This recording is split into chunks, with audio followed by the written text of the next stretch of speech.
Bonjour Rokhaya Pondy, vous venez de prendre la tête de l'AMI Liaison et pour lequel vous travaillez depuis 2023 en tant que directrice commerciale. Est-ce que cette nomination vous a surprise? Bonjour Anne, je vous remercie pour cette question. Alors, je ne parlerai pas d'effet de surprise puisque je travaillais déjà dans l'entreprise depuis quelque temps. J'avais contribué à son projet de transformation. Je faisais partie de l'équipe dirigeante déjà en place. Donc, c'était une continuité assez naturelle que de me confier la trajectoire pour une nouvelle étape dans l'impulsion qui avait été lancée dès 2023. Pensez-vous conserver une approche centrée sur l'expérience client, peut-être que vous aviez déjà à votre poste de direction avant? Bien sûr, l'expérience client est au cœur de notre stratégie, au cœur de chaque décision que l'on prend, de chaque action que l'on mène, que ce soit l'équipe dirigeante, que ce soit l'ensemble des collaborateurs. Donc, il est évident que ça restera un moteur au cœur de notre action quotidienne auprès de nos clients. Allez-vous inscrire votre action dans la continuité de celle de votre prédécesseur Guillaume de Roubaix? Alors, je parlerai de continuité dans le changement ou de changement dans la continuité. Bien sûr, la stratégie qu'on a impulsée il y a quelques mois déjà va se poursuivre, se déployer, s'accélérer. Donc, c'est plutôt un renforcement de celle-ci, avec toujours une adaptation en fonction de nos besoins clients, en fonction de l'évolution et la transformation de nos activités, de nos métiers. On sait que l'intelligence artificielle, notamment, bouleverse un petit peu les habitudes, les acquis dans notre environnement. Donc, on adapte, on est toujours très à l'affût des attentes et des nouveautés qui sont celles espérées par nos clients. Alors justement, je me demandais si l'arrivée massive donc de l'IA dans le monde juridique était plutôt vue comme un atout ou comme un obstacle pour les éditeurs. Disons que l'intelligence artificielle a été un catalyseur, je dirais, un catalyseur d'innovation, d'énergie, cette énergie qu'on partage en interne et en externe. Donc c'est un atout. Maintenant, c'est un atout qu'il faut maîtriser. C'est important de ne pas se laisser dominer ou surprendre par l'intelligence artificielle, mais plutôt la contrôler et l'encadrer en termes d'usage et aussi en termes de fonctionnalité, de manière à ce que l'expertise reste toujours entre les mains de l'humain. Est-ce que l'AMI Liaison travaille sur un outil qui englobe de l'IA? Bien sûr, nous avons lancé depuis 2024 des solutions qui intègrent des fonctionnalités d'intelligence artificielle. Elles sont présentes dans toutes nos plateformes digitales, que ce soit l'AMI Line Notaire ou encore Liaison Sociale. Et bien sûr, nous allons continuer à renforcer cette offre de services à forte valeur ajoutée pour satisfaire et fidéliser encore plus nos utilisateurs. Est-ce qu'aujourd'hui, un juriste qui utilise vos services peut se passer de l'intelligence artificielle? C'est au choix de l'utilisateur. Vous savez, l'intelligence artificielle a nourri beaucoup de fantasmes, des craintes, des doutes aussi chez certains. Il y a un temps d'acculturation et un temps d'adaptation pour chacun.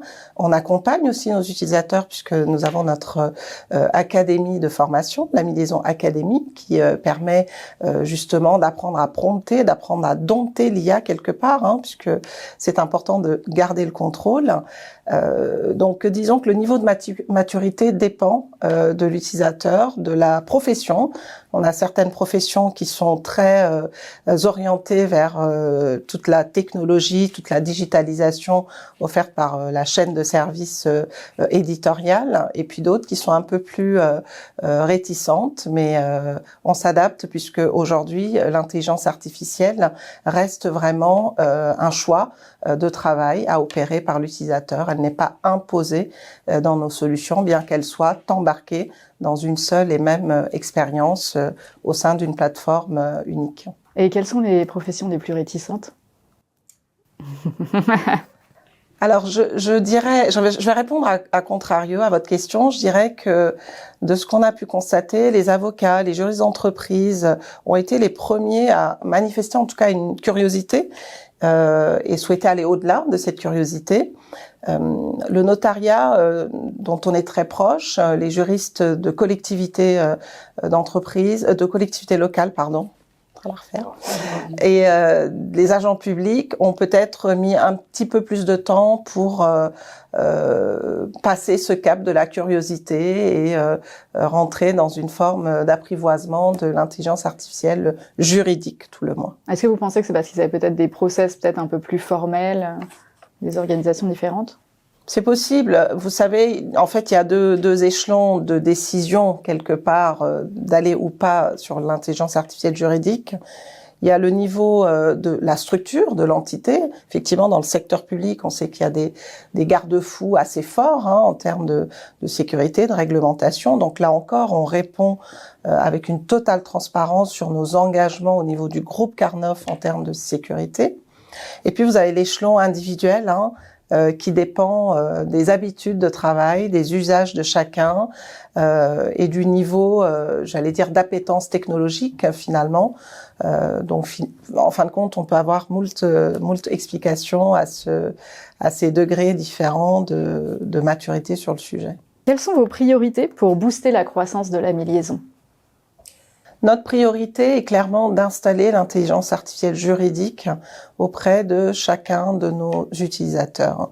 Pour ce faire, nous avons totalement repensé nos plateformes digitales, nos 3 solutions qui aujourd'hui offrent une expérience de navigation, de consommation du droit avec la possibilité, encore une fois, de faire appel à de l'intelligence artificielle pour faciliter le travail de réflexion juridique, l'accès à la connaissance juridique, et tout ça finalement participe à un écosystème tout en un, où on va tout d'abord trouver nos contenus éditoriaux, puisque ça reste le socle et le cœur de notre proposition de valeur.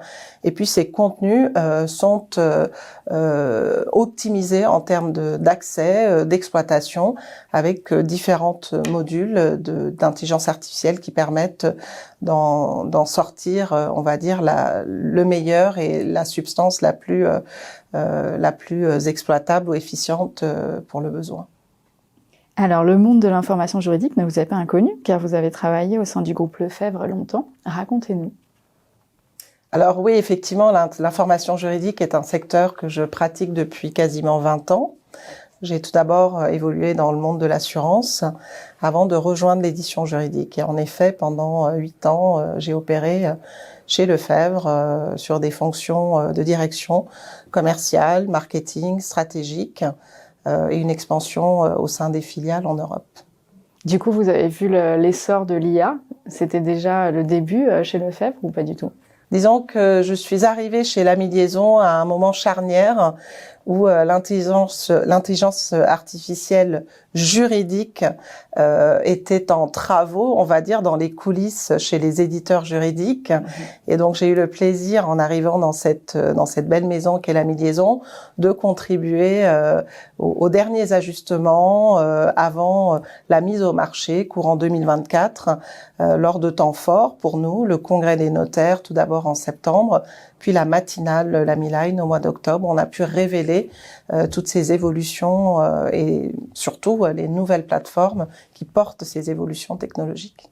Votre carrière est un peu atypique car vous avez débuté, j'ai vu, en tant que professeur de fac en droit, puis juriste d'entreprise. Alors je me demande si ça vous apporte, qu'est-ce que ça vous apporte pour votre poste actuel, ce bagage de juriste d'entreprise et de prof? Alors oui, effectivement, j'ai commencé dans l'univers du droit. J'y suis encore. Donc, le fil conducteur de ma carrière, c'est le droit, c'est l'environnement juridique. J'ai le goût de la transmission, j'ai le goût du partage et exploiter la connaissance d'une manière ou d'une autre, qu'on soit juriste d'entreprise ou qu'on soit enseignant, c'est du partage, c'est de la transmission, c'est de l'exploitation de connaissances. Donc aujourd'hui, finalement, ce raisonnement juridique que j'ai pu acquérir, que ce soit dans le cadre d'un cursus universitaire ou dans le cadre de mes premières expériences, me permet, quand je suis face à nos interlocuteurs, d'avoir un niveau de compréhension aussi de leurs besoins, puisque je les transpose tout de suite d'un point de vue très opérationnel. Et puis en interne, nous avons évidemment, en tant qu'éditeur juridique dans nos murs, énormément de publics juristes de formation, que ce soit dans nos équipes éditoriales, mais pas que. Plus de la moitié du comité de direction, ce sont des personnes de formation juriste. Donc c'est dire que finalement le droit mène à tout. Je me demandais si la mixité et la diversité des profils étaient de première importance pour la réussite de l'entreprise. Bien entendu, la diversité sous toutes ses formes est une richesse, que ce soit d'un point de vue de l'âge, on a des juniors, on a des seniors, on a des entre-deux, si j'ose dire, toutes générations confondues, avec des expériences très variées. On a une proportion d'hommes et de femmes, je pense, dans un peu la norme de nos métiers, parce que je parlais tout à l'heure de juristes, on sait que sur les bancs de la fac, il y a énormément de femmes. Pour autant, on rééquilibre quelque part quand on revient dans un schéma entreprise. Et puis une diversité aussi de parcours. On n'a pas des parcours assez classiques, on peut avoir des parcours atypiques de personnes qui ont fait d'autres choses, qui ont été entrepreneurs avant. Aujourd'hui, on se nourrit de cette richesse, on l'encourage, on la favorise aussi, cette diversité, et je suis extrêmement heureuse de côtoyer des femmes et des hommes d'horizons différents, avec des parcours différents, pour contribuer au développement de la mi-liaison. Il y a combien de personnes à peu près dans le groupe ? En France, nous sommes un peu plus de 300 collaborateurs et on appartient à un groupe de 1100 collaborateurs en Europe. Enfin, quel est votre premier enjeu de préoccupation depuis cette prise de poste ? Ils sont nombreux, mes enjeux de préoccupation. On évoquait tout à l'heure la continuité dans le changement. Il y a 2 axes clés qui me sont chers. Le premier, c'est la dimension de l'ESG, puisque c'est un engagement, une conviction forte au niveau de la mi-liaison, et à titre personnel, je la partage pleinement. Et puis le deuxième axe, je dirais l'intelligence artificielle, puisque l'idée pour nous, c'est vraiment de continuer cette acculturation nécessaire pour nos utilisateurs, pour nos clients. On les accompagne de toute forme, que ce soit au travers de nos plateformes digitales, mais également de notre offre de formation. Donc là, on va retrouver déjà 2 axes stratégiques qui étaient déjà initiés et dans lesquels je m'engage pleinement. Et puis par ailleurs, je rajouterai le développement des talents, puisque on a la chance d'être entouré de 300 collaborateurs, 300 talents qui, au quotidien, ne ménagent pas leur effort pour répondre à la satisfaction de nos clients. Donc l'idée vraiment, et ça s'inscrit là encore dans une valeur du groupe Carnot, c'est d'encourager, de développer l'expertise de chacun, la connaissance de chacun, et qu'on soit une communauté collaborative, un collectif France qui soit vraiment performant et le plus épanoui possible dans ses missions.